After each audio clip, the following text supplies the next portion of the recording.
আসসালামু আলাইকুম রহমতুল্লাহ। সম্মানিত সুধী, অনেক ক্ষেত্রেই আজানের আগে দেখা যায় যে বিভিন্ন মসজিদের মাইকে আজানের আগে কিছু শব্দ বলে, অর্থাৎ সালাম পেশ করে, আসসালাতু আসসালামু আলাইকা ইয়া রাসূলুল্লাহ, আসসালাতু আসসালামু আলাইকা ইয়া হাবিবাল্লাহ, আসসালাতু আসসালামু আলাইকা ইয়া শাফিয়াল মুজলিমিন। এই ধরনের কিছু নবীর উপরে দরুদমূলক কিছু শব্দ ব্যবহার করা হয়। আসলে এটা এই জায়গায় নয়। আজানের পূর্বে মাইকে বা মাইকে বলার আগেও নিজে নিজে কিছু এভাবে দরুদ পড়ে নেওয়াটা, এটা এখানকার জন্য নয়।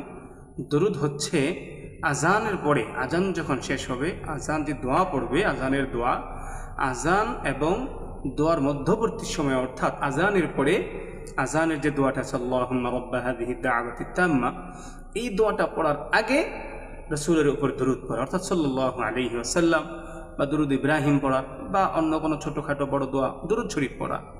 মূলত নিয়ম হচ্ছে আজানের পরে লা ইলাহা ইল্লাল্লাহ বলার পরে আল্লাহুম্মা রাব্বা হাযিহি দাওয়াতি তাম্মা পড়ার আগে একটা দরুদ পড়ে তারপরে দোয়াটা পড়া, আজানের পূর্বে নয়।